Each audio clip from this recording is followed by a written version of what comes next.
Justicia ta holístico. Lesa provérbio ng 10:17. É provérbio não de Salomão. Yu sabi ta resultata contento, mas yu bobo ta tristeza para sua mama. Tesouro não ganha com maldade não ta duna provecho, mas justiça ta librabo for de morto.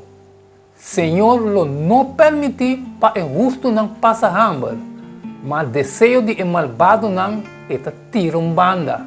E sunco traha com man negligente ta vira pobre, mas man de valente ta hasi rico. E sunco recoger den zomer ta yu sabi, mas e sunco dormir den tempo de cosecha ta yu que ta causa vergüenza. Tem bendição riba cabeça de justo, mas violência ta tapa boca de malvado. Recuerdo de justo ta bendiciona, mas nome de malvado lo putri.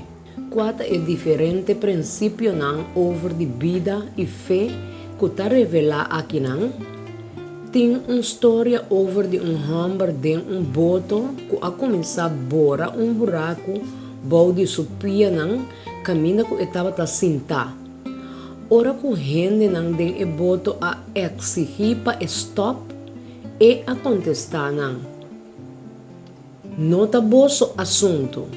Essa aqui tá mi lugar. E contesta absurdo aqui hopi bia tá éxito usar tor de pecador para justificar sua conduta. Essa aqui tá mi vida e não tem nada de haver cubo. Claro, qualquer coisa que nos hace ou queda sem hace tem impacto riba outro não. Especialmente estão mais cerca de nós. Quem não assente de grande forma é resultado não de ação de outra gente, seja bom ou malo.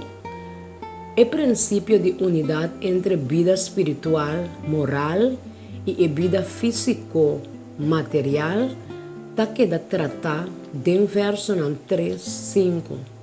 Senhor lo não permite para injusto não passa hambre, mas desejo de malvado não eta tira banda. E sunco traha com man negligente ta vira pobre, mas man de valente ta hasi rico.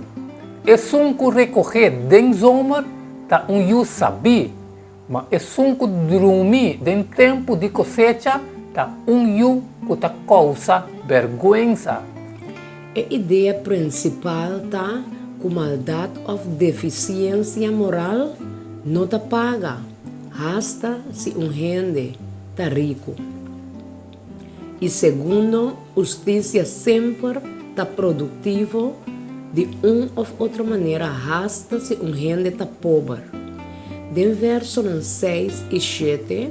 Tem bendição riba cabeça de justo, mas violência ta tapa boca de malvado. Recuerdo de justo ta bendiciona, mas nome de malvado lo putri. Nós tawag aqui nang expressão mais promete de lo que Jesus avisa over de compaixão sexual ta adultério, of ódio ta aliado de assassinato. Esconde-nos ódio atrás de nos palavras não tampouco não ta funciona sempre. Hopi bia nos linguagem corporal, body language e o tono de nos voz ta traicionando nos mal pensamento não. É melhor ponto possível para começar com bom relação com outro não tá estima bo proimo maneira bo mês. Levítico 19:18 comparar com Mateus 19:19. Honra botata e bomama, estima bo próximo maneira bom mês. Maneira e texto não tá sugerir também a impressão para é bom que bota hasi por ter influência duradeira riba outro não. Na final tá com certa quantidade de sentido comum nos tá dil nota melhor para ter bom número em vez de mau número. Que decisão importante lo vai tomar pronto? Se você nota também ainda, considera cuidadosamente o impacto que tal escolha por ti riba outro não, seja para bom ou para malo.